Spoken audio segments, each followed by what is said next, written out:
যে এই বাইকটা নিয়ে আমার কেমন অভিজ্ঞতা হয়েছে বিগত 6 মাসে। সবথেকে বড় প্লাস পয়েন্ট হচ্ছে এই বাইকের অরা। এটা কিন্তু মিটিওরের সাথে তুলনা করলে আমি বলবো মিটিওর কিন্তু লং রাইডের জন্য বেস্ট। আর একটা যেটা খুব বড় ইস্যু এই বাইকটাতে, এই বাইকটার হচ্ছে গ্রাউন্ড ক্লিয়ারেন্স। এই বাইকের একটা পজিটিভ সাইড বলছি, প্রবলেমগুলো আমি ফেস করেছি সেগুলো আমি তোমাদের সাথে শেয়ার করতে তোমাদের দেখিয়ে দিচ্ছি। নমস্কার ফ্রেন্ডস, আমি বিক্রমজিৎ, তোমরা দেখছো বিক্রমজিৎ ব্লগ। আজকে আমার পেছনে যে গাড়িটা দেখছো এটা হচ্ছে আমার বুলেট, অর্থাৎ রয়্যাল এনফিল্ড ব্যাটালিয়ন ব্ল্যাক 350। আজকে এই বাইকটার আমার 6 মান্থ কমপ্লিট হলো এবং 5000 কিলোমিটার কমপ্লিট হলো। তাই অ্যাজ এ ওনার আমি আজকে একটা ভিডিও বানাচ্ছি। আমি এই বাইকটার অনেস্ট রিভিউ দেওয়ার জন্য এই ভিডিওটা বানাচ্ছি যে এই বাইকটা নিয়ে আমার কেমন অভিজ্ঞতা হয়েছে বিগত 6 মাসে। কিছু ভালো অভিজ্ঞতা, কিছু খারাপ অভিজ্ঞতা, সব রকম অভিজ্ঞতাই হয়েছে। তো সেই সমস্ত কিছু আজকের এই ভিডিওতে আমি তোমাদের সাথে শেয়ার করব। ভিডিওটা বেশি বড় না করে খুব ছোটোর ওপরে আমাদের সাথে শেয়ার করছি। আগে ভালোটাই বলি, সবথেকে বড় প্লাস পয়েন্ট হচ্ছে এই বাইকের অরা। এই বাইকের অরাটা এত পজিটিভ অরা এবং এর যে লুকস এখনও কিন্তু সেই রেট্রো লুকটা ধরে রেখেছে এবং রয়্যাল ব্যাপারটা বাইকটার মধ্যে ধরে রেখেছে। এবং এর যে রোড প্রেজেন্স সেটা কিন্তু খুব অসাধারণ ব্যালেন্স, অসাধারণ একটা ব্যালেন্সের বাইক। এছাড়াও রয়্যাল এনফিল্ডের আরও 350 সিসির আরও 4টে বাইক আছে, যেমন হান্টার, ক্লাসিক, বুলেট আর হচ্ছে মিটিওর।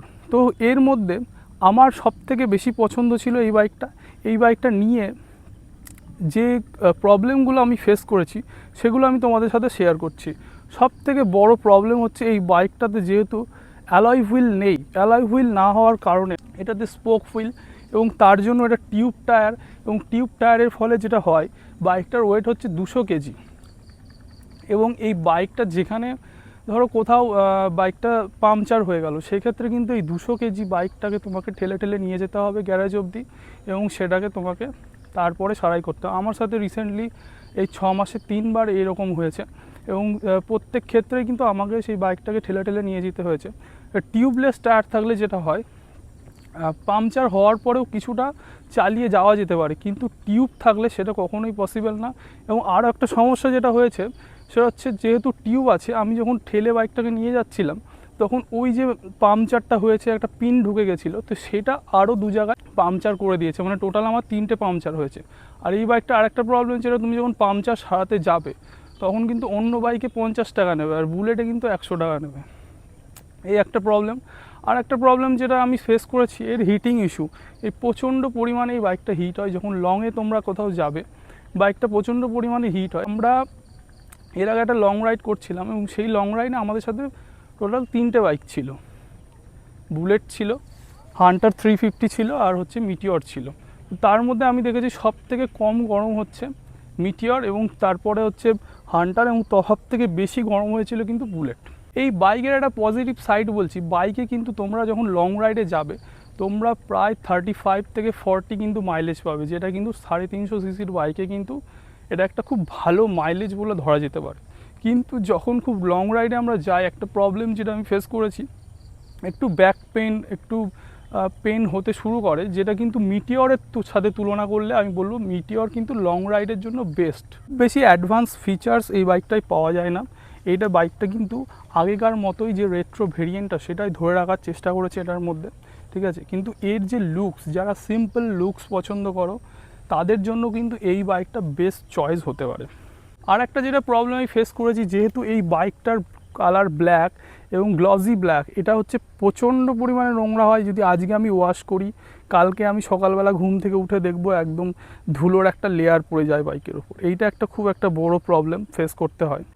আর একটা ভালো দিক বলি, এই বাইকটায় যেহেতু অ্যালয় হুইল নেই, এই বাইকটা যেহেতু এখনও স্পোক হুইল, তো এর কিন্তু শক অ্যাবজর্বিং পাওয়ারটা অনেক বেশি। যখন তোমরা খুব জার্কিংয়ের মধ্যে দিয়ে যাবে তখন কিন্তু এই বাইকটা খুব ভালো শক অ্যাবজর্ব করতে পারে এবং অনেকটা ঝাঁকুনি কম লাগে। আর এর আরেকটা প্লাস পয়েন্ট বলি, এর সিটের যে পয়েশ্চারটা করা আছে এটা কিন্তু হচ্ছে কোম্পানি ফিটেড সিঙ্গেল সিট পাওয়া যায়।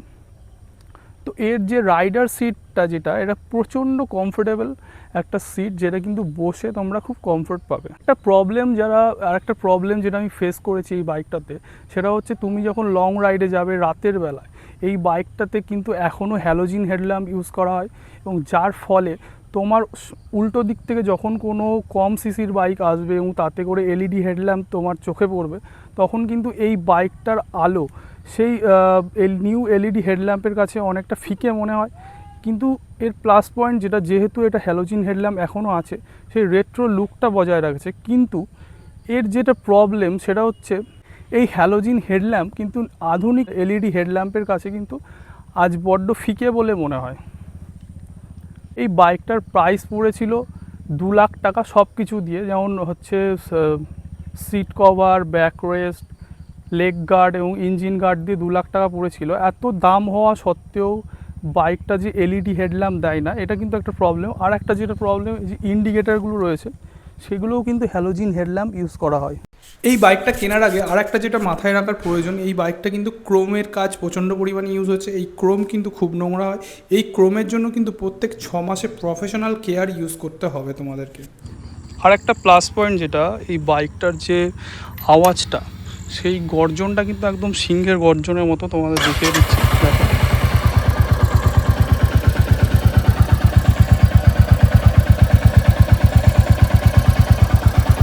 আমি থ্রটল দিয়ে দেখিয়ে দিচ্ছি।